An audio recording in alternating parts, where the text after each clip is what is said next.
नमस्कार दोस्तों, शुभ संध्या। कैसे हैं आप सभी लोग? उम्मीद है बहुत अच्छे होंगे। आइए मिलते हैं एक नए वीडियो में।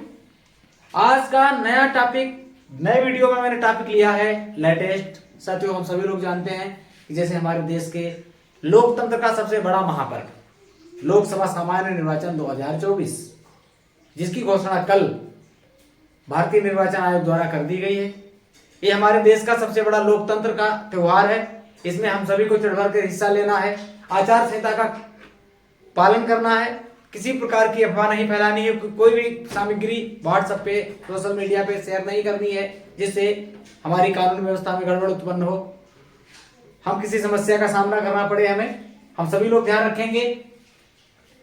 कल निर्वाचन आयोग के द्वारा लोकतंत्र के सबसे बड़े पर्व के लिए उद्घोषणा कर दी गई और उनकी घोषणा के साथ ही पूरे देश में आचार संहिता लग गई, आचार संहिता लागू हो गई है। ठीक है, अब मैं इसी टॉपिक पे एक छोटा सा वीडियो में लेकर के आया हूं जिससे संबंधित हमारा सबसे ज्यादा काम है परीक्षा। हम पढ़ने वाले हैं, परीक्षा देने वाले हैं। हमारा काम इससे परीक्षा की दृष्टि से भी बहुत महत्वपूर्ण है कि इससे परीक्षा में प्रश्न कहां से बनते हैं, उनके बारे में हम बात करेंगे। वोट तो हमको डालना ही है, हमारे देश का त्योहार है, उसको हम मनाएंगे। लेकिन अब बात यह है कि हम परीक्षा की दृष्टि से इसमें कितना महत्वपूर्ण है हमारे लिए, परीक्षा में क्या, एग्जाम में क्या क्या आएगा, तो हम देखेंगे कि इससे प्रश्न कहां से बनते हैं निर्वाचन से संबंधित। तो हम इस पर चर्चा करेंगे आज। आप लोग ध्यान से सुनिएगा, नोट भी कर लीजिएगा। हम वीडियो शुरू करें उससे पहले आप सभी से निवेदन करना चाहेंगे कि मेरे वीडियो को लाइक, कमेंट, शेयर जरूर कर दीजिएगा। और जिन साथियों ने हमारे चैनल को अभी तक सब्सक्राइब नहीं किया है तो प्लीज हमारे चैनल को सब्सक्राइब जरूर कर दीजिएगा। आइए शुरू करते हैं निर्वाचन से संबंधित जो लेटेस्ट टॉपिक है हमारा। और ये जून तक हमारे देश में आचार संहिता लागू रहेगी। 7 चरणों में चुनाव होने हैं, नई सरकार बनेगी। ठीक है, ये सब हमारा वोट बहुत अमूल्य है। हम मेरे वोट से हमारे देश की सरकार बनेगी। आइए शुरू करते हैं निर्वाचन के बारे में। निर्वाचन, इलेक्शंस। ठीक है साथियों, निर्वाचन आयोग से संबंधित हमने एक वीडियो बनाया था काफी समय पहले, वो प्लेलिस्ट में पड़ा है, आप उसको देख लेंगे तो आप लोगों को जो निर्वाचन आयोग से संबंधित प्रश्न बनते हैं उनके बारे में आपको जानकारी हो जाएगी। प्लेलिस्ट में मिलेगा, निर्वाचन आयोग से संबंधित वीडियो है, उसमें मैंने निर्वाचन आयोग जो हमारे भारत का निर्वाचन आयोग उसके बारे में विस्तार से बताया है और वो सब बिंदु शामिल किए हैं जो परीक्षा दृष्टि से महत्वपूर्ण है। तो आज बात करते हैं निर्वाचन आयोग, निर्वाचन की। तो साथियों, 18वीं लोकसभा, कौन सी लोकसभा है? 18वीं। पीसीएस में प्रश्न आया था पिछले साल, उन्होंने लोकसभा के क्रमांक से संबंधित प्रश्न पूछ दिया था। लोकसभा से संबंधित क्रमांक का प्रश्न पूछा था, उसमें सन दिए थे, आपको बताना था कि कौन से सन में कौन सी लोकसभा का गठन हुआ था। तो हमको लोकसभा के क्रम भी याद रखने बहुत जरूरी हैं। तो वर्तमान में जो अभी कार्यकाल समाप्त हो जाएगा, यानी कि जब नई सरकार बन जाएगी, वो ये 18वीं होगी। और जो इसमें वर्तमान में चल रही है साथियों, ये 70वीं लोकसभा है। कौन सी है? 70वीं। 18वीं लोकसभा के लिए भारतीय निर्वाचन आयोग द्वारा कल विस्तृत कार्यक्रम जारी कर दिया गया। इसके चुनाव यानी कि जो प्रक्रिया कल से शुरू हुई है, 4 जून तक चलेगी प्रक्रिया। 4 जून के बाद नई सरकार का गठन होगा। तो हमें याद रखना है कि कौन सा क्रम है साथियों? 18वीं लोकसभा का चुनाव होना है। 18वीं लोकसभा का चुनाव होना है। अभी तक 17वीं लोकसभा काम कर रही है। दूसरा प्रश्न ये बनता है, 18वीं लोकसभा चुनाव ये हमारे देश, पूरे देश में होता है, इसमें कितनी सीटों के लिए चुनाव होता है? ज्यादातर प्रश्न पूछा जाता है, बहुत लोग कंफ्यूज होते हैं। टोटल 543 सीटों के लिए, 543 सीटों के लिए वोट पड़ेंगे। लोकसभा की कितनी सीटों के लिए? 543,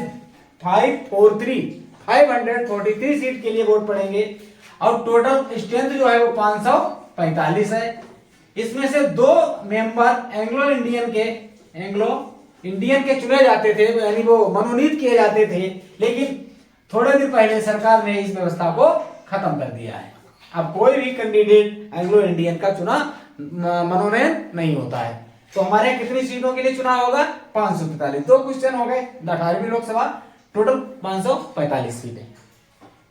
बहुत महत्वपूर्ण प्रश्न एक बनता है, सीटेट, यूपी टेट में पूछा गया था प्रश्न कि हमारे जो सामान्य निर्वाचन होता है, लोकसभा का निर्वाचन होता है, इसकी अधिसूचना कौन जारी करता है?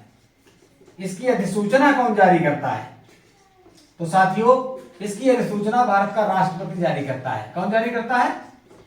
भारत का राष्ट्रपति। बहुत से लोग कहते हैं गूगल पे भी मिलेगा कि निर्वाचन आयोग, वो गलत है। अधिसूचना राष्ट्रपति जारी करता है और राष्ट्रपति की अनुमति से भारत का निर्वाचन आयोग, अभी थोड़ी चर्चा हम निर्वाचन आयोग के बारे में करेंगे। निर्वाचन आयोग जिसे सीईसी कहते हैं, ये विस्तृत कार्यक्रम की घोषणा करता है।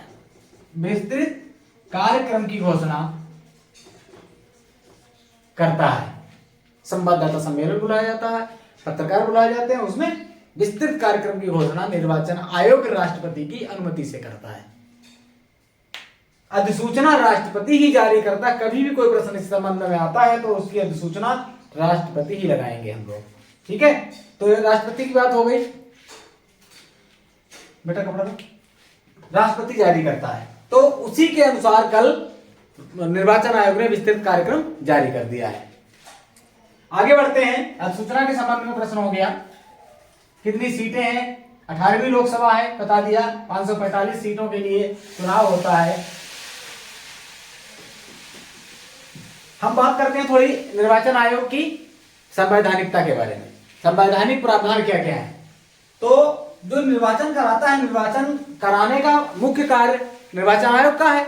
भारतीय निर्वाचन आयोग लोकसभा, राज्यसभा, विधानसभा, राष्ट्रपति, उपराष्ट्रपति इत्यादि चुनाव कराने के लिए जिम्मेदार है। भारत के अंदर जो ग्रामीणों में पंचायत और निकाय चुनाव होते हैं उनसे भारतीय निर्वाचन आयोग का कोई लेना देना नहीं है। उसके लिए राज्य निर्वाचन आयोग का गठन अलग से किया गया, उसका संविधान में अलग प्रावधान है। जो पंचायत और निकाय चुनाव वो कराता है। विधानसभाओं के राष्ट्रपति, उपराष्ट्रपति, लोकसभा और राज्यसभा के जो चुनाव है वो भारत का निर्वाचन आयोग करवाता है। ठीक है, ऐसे भी प्रश्न आता है कौन सा चुनाव, अभी किसी लेटेस्ट परीक्षा में था शायद प्रश्न कि इसी संबंध में था कि कौन सा चुनाव निर्वाचन आयोग कराता है। उसमें 4 तरीके के चुनाव दिए थे, उसमें से एक चुनाव छांटना था। तो भारतीय निर्वाचन आयोग की जो प्रावधान है वो आर्टिकल 324 से 329 में दिए गए हैं। संविधान का भाग जो 15वां है, संविधान का भाग 15 में अनुच्छेद 324 से 329 तक भारतीय निर्वाचन आयोग के बारे में दिया गया है। मैंने जो बताया वीडियो मेरा पड़ा है इस पे, उसको आप देखेंगे डिटेल से तो निर्वाचन आयोग के बारे में आपको पूरी जानकारी हो जाएगी। भाग 15 आर्टिकल 324 से 329, हमको आर्टिकल और भाग भी याद रखने चाहिए, पर अब ज्यादातर एक या दो प्रश्न आर्टिकल और भाग मिलाने के लिए जरूर आता है, क्या कौन सा भिन्न है। इसमें 3 सदस्यीय चुनाव आयोग, कितने सदस्य हैं? 3 सदस्य हैं चुनाव आयोग में। इसमें एक मुख्य चुनाव आयुक्त होता है, 2 चुनाव आयुक्त होते हैं। तो साथियों अभी जल्दी ही परसों 2 दिन पहले ही 2 चुनाव आयुक्त बनाए गए हैं। 2 चुनाव आयुक्त ने परसों ही शपथ अपना कार्यभार ग्रहण किया है। उसमें कौन कौन से हैं? डॉक्टर ज्ञानेश कुमार और डॉक्टर सुखबीर सिंह संधू।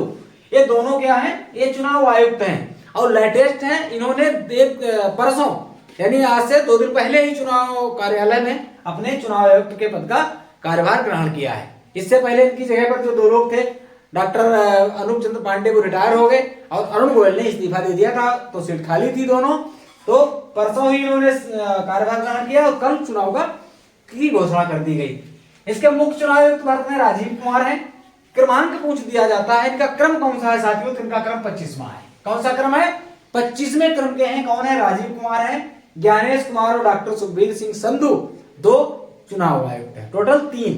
तो इन्होंने तीनों लोगों ने प्रेस कॉन्फ्रेंस करके कल चुनाव की घोषणा की, जो कि 4 जून तक चलेंगे चुनाव मतगणना तक। लोकतंत्र का महापर्व बनाया जा रहा है हमारे देश में। तो ये चुनाव से संबंधित बात हो गई। इनकी विस्तृत जानकारी हम अगले वीडियो में देंगे। 324 से 329 तक जो हमारे आर्टिकल हैं, इनमें किस चीज की, किस अनुच्छेद में क्या व्यवस्था दी गई है, अगले वीडियो में हम आपको बताएंगे।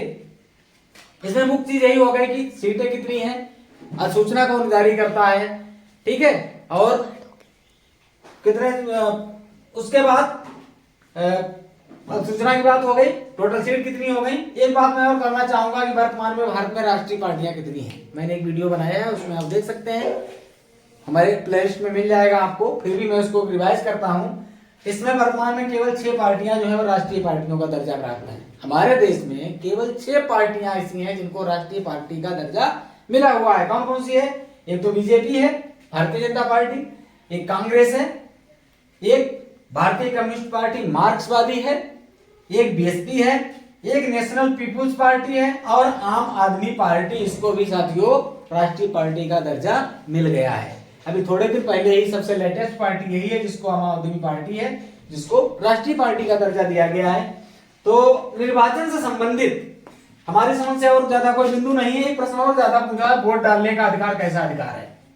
वोट डालने का अधिकार, अपना मत देने का अधिकार, यानी वोट डालने का अधिकार कैसा अधिकार है? कैसा अधिकार है? ये आप लोगों के लिए प्रश्न है। वीडियो को देखिएगा और इस प्रश्न का उत्तर कमेंट के माध्यम से दीजिएगा। हिंट मैं दे रहा हूं, संवैधानिक है, संवैधानिक है या वैधानिक है? कैसा अधिकार है? संवैधानिक है या वैधानिक है? वोट डालने का अधिकार संवैधानिक है या वैधानिक है? दूसरा प्रश्न, कितने वर्ष के लोग, कितने वर्ष का युवा वोट बनवा सकता है? कितने वर्ष का युवा वोट बनवा सकता है? दूसरा है हो गया। तीसरा प्रश्न ये है, हम 4 से 5 प्रश्न आज पूछेंगे, इसमें आप लोग उत्तर दीजिएगा। अगर नहीं पता होगा मैं कमेंट के माध्यम से आपको उत्तर बताऊंगा। लोकसभा के लिए, लोकसभा का चुनाव लड़ने के लिए उम्र कितनी चाहिए? राज्यसभा का चुनाव लड़ने के लिए कैंडिडेट की उम्र कितनी होनी चाहिए? पंचायत चुनाव लड़ने के लिए, पंचायत चुनाव उम्र कितनी होनी चाहिए? ये 3 प्रश्न हैं, 2 एक प्रश्न वो। पंचायत चुनाव लड़ने के लिए उम्र कितनी होनी चाहिए? राज्यसभा का चुनाव लड़ने के लिए उम्र कितनी होनी चाहिए? लोकसभा का चुनाव लड़ने के लिए, लोकसभा सदस्य का चुनाव लड़ने के लिए उम्र मिनिमम कितनी होनी चाहिए? ये 5 प्रश्नों के उत्तर आप कमेंट के माध्यम से दीजिए। अगर गलत होगा तो मैं उसका सही उत्तर दूंगा आपको कमेंट में।